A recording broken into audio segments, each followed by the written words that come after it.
Higit sa 200,000 pisong halaga ng hininalang shabu ang nakumpiska sa isang Nigerian national sa ikinasang bypass operation sa lungsod na Las Piñas. Si Jim Tejano sa balita.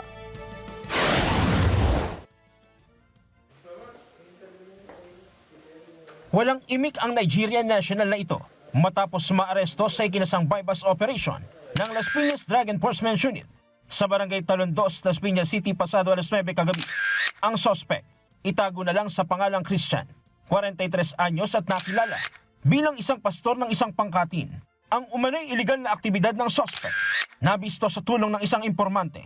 Dahil dito agad ikinasa ang operasyon laban sa target na si alias Christian.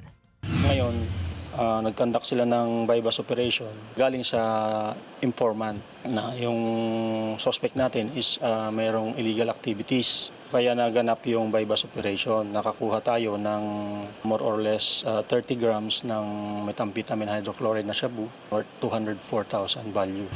Bukod sa illegal na droga, nakuha sa suspect ang 15,000 pesos budal money, cellphone at isang coin purse. Natuklasan din ng pulisya na dati na ring may kinasangkot ang krimen ng suspect. Subalit na-dismiss.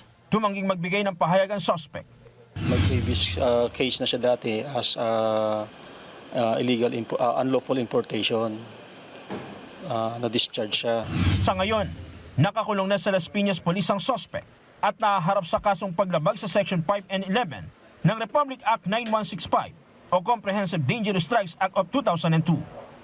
Jim Tejano, para sa mata ng Agila. Matatag, matapang, matapat. Maraming salamat sa inyo pong pagsubaybay sa Mata ng Agila Primetime. Para malaman ang matatag, matapang at matapat na mga balita, i-follow lamang at mag-subscribe sa AtNet25 TV.